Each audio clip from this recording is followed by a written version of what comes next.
Hello, the obedient family. I greet and salute all of you now. We still there for the matter. The matter never finish, and the matter still dey go. E get one thing wey Peter Obi talk. He say not be to dey send somebody they represent you, make dem come dey talk wetin you wan do. No, come and sit down and tell Nigerians what you want to do for Nigerians. My people. This man get wisdom, get sense. Abeg, make una watch the video. Share this video and leave your comment down below. And I go see you again for my next video. Thank you guys and God bless. Bye. You said, come and tell us what you do, how you do it. And don't come and tell us through a spokesperson, because this is the only place people are campaigning through people. It doesn't happen anywhere. Obama will come and say what you say. Sunak will soon start telling people what he will say. Everybody is talking with his mouth, so people can take note. Here they will bring spokesperson who will come and say. Then when they go in, they said, it wasn't me who said it, it was my party who said it, it was this. Okay. I want people to face like I come to you. Let people come. Ruben, whatever I say, tape it. If I go and I cannot do it, I go home like Liz Truss. Nobody's name is president or governor, anything. Okay. But the manifesto is a social contract. Even this Sunak you're talking about, UK and everybody, if I go to Labour Party or Conservative Party's website now, I will see, the first thing I will see there is their manifesto and how they're going to do it. We can check it. We can go to the party's website now. So why is it that you have not given us yet your manifesto as a social contract? You get it. Secondly, something happened recently that a lot of people said we must ask you.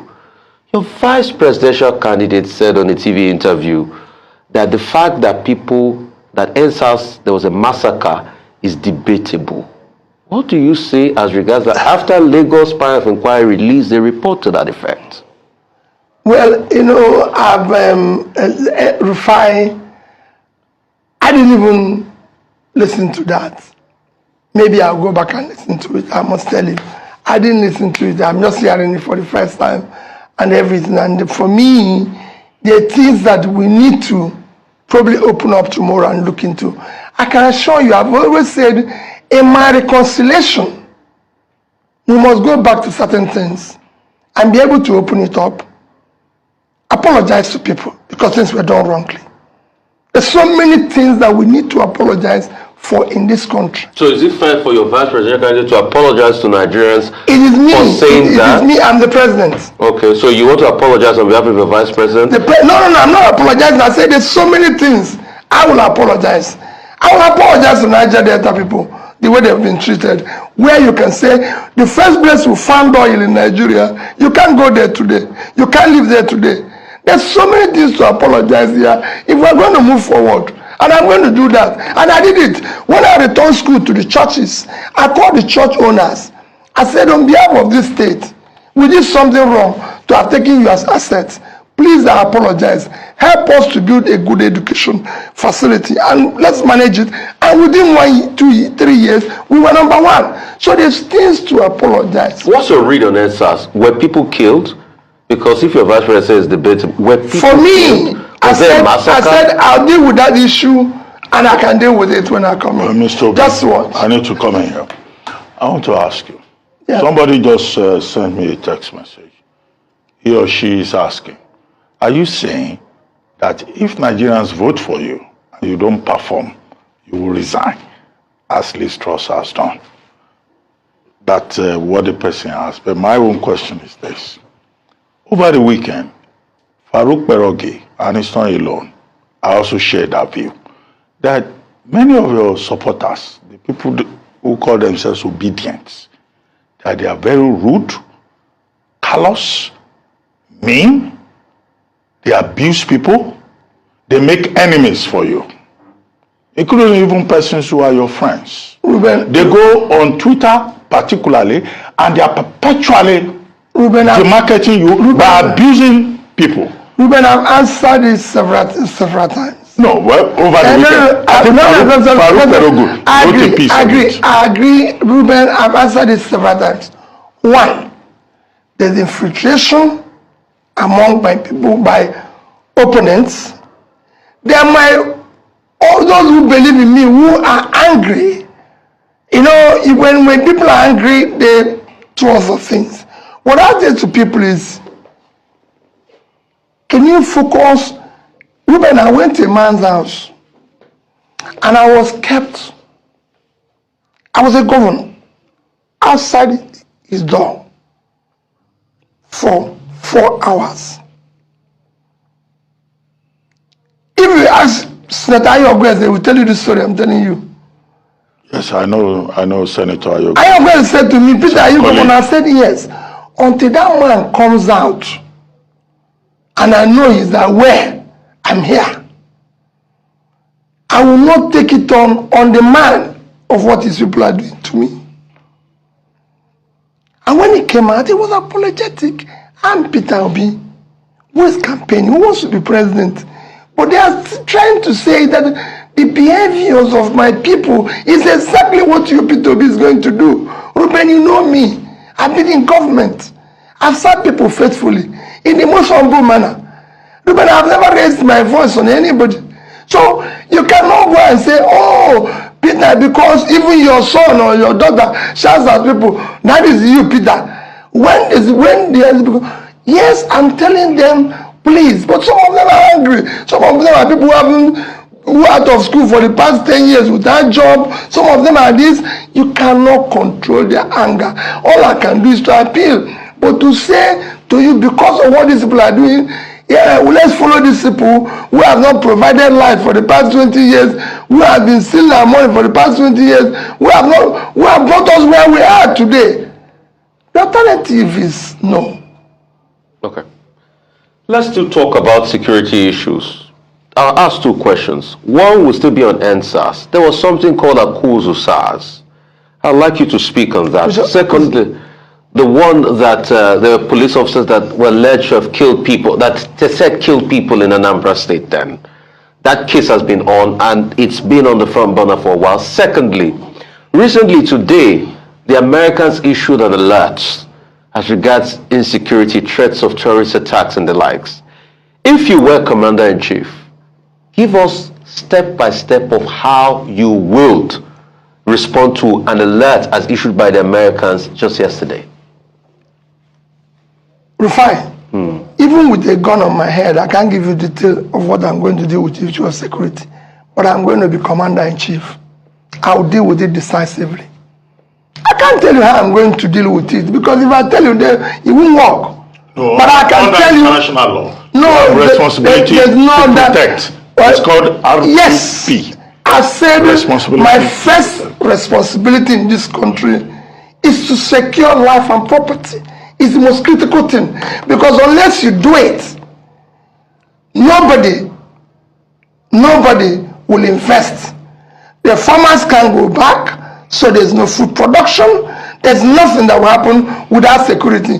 But for me to, not even America, all the things I've followed, America, even when they were going in Baghdad and everything, they were just saying they will attack massively and decisively, and they never gave us how they were going to do it that night. How can I tell you inch by inch what we're going to do? I'll be in charge, I'll be Commander-in-Chief, and I said in security, we will be responsive and responsible. That means whatever happens, we'll deal with it decisively, and somebody has to be responsible. If you're not doing it, you're out. We're not going to wait. You sack a lot of service chiefs. I said, we're not going to wait. Don't ask those who worked with me. You either deliver, you go. We're not, this is not, okay. You can't just stay when things are not working. Okay, and also the case of Akuzu SARS. Akuzu SARS, I don't know what you're talking about Akuzu SARS. These are issues that people bring and bandit about. Akuzu SARS were there before I became governor. It's there before it's a police formation. Police is controlled by federal government. It's like when somebody said, I ordered people to arrest him. I'm not no governor controls police. Did you order people to arrest Rufai and detain them? That's saying, I showed it in Kaduna. I said, police commissioner who was involved in that was from Adamawa. The AIG was from Nasarawa. The DIG was from Kano. My ADC is from Kano. How can I order this? In fact, it's me that they will order the arrest. How can I order this to arrest the Rufai, who is their brother? Rufai, no matter how ruthless they can, I don't even have the order. And in one of his conversation, he even said the federal government. I was resistant to my local government. Ruben knows what I'm talking. I was resistant to my own local government. So how can I be ordering for them to arrest him for what? Okay, Mr. B, the big problem that we face now is inflation. 20.77%. Even China, with all their debt and all their dictatorship and all of that, they just finished a conference of the Communist Party. They've been able to record some growth against all expectations. If we were to become the president of Nigeria, what are you going to do about this phenomenon that I refer to as a pandemic of empty pockets? Because some of us, we are suffering from it. Between 2015 to 2022 now, we are facing the pandemic of empty pockets. To even maintain girlfriends for people who have girlfriends, not wives, it's a problem. Maybe you have an experience in that regard that you want to share with us. Ruben, I'm happily married and maintaining my wife is becoming a difficult. So another one would be too much. I'm just happy with my wife. Okay, no problem. But let me tell you, Ruben. I've said that the issue we need to deal with, if you're going to deal with the issue of inflation and issue of rising exchange, you must deal with two issues: physical rascality and production. If you deal with these two issues, you start bringing down your inflation. Today, your food inflation is 23%. With this flood, quote me, it is going to be far worse. These are issues you need to deal. If I have time, I will explain to you how you're going to deal with this issue. That was why I said that the country is not productive. You must move it from consumption to production. Other countries have done it. The studies are there, and you can do it. And in doing that, you increase your GDP per capita and everything. So how do we make this country productive? What do we need to do? First is that you have to feed yourself. We're not feeding ourselves.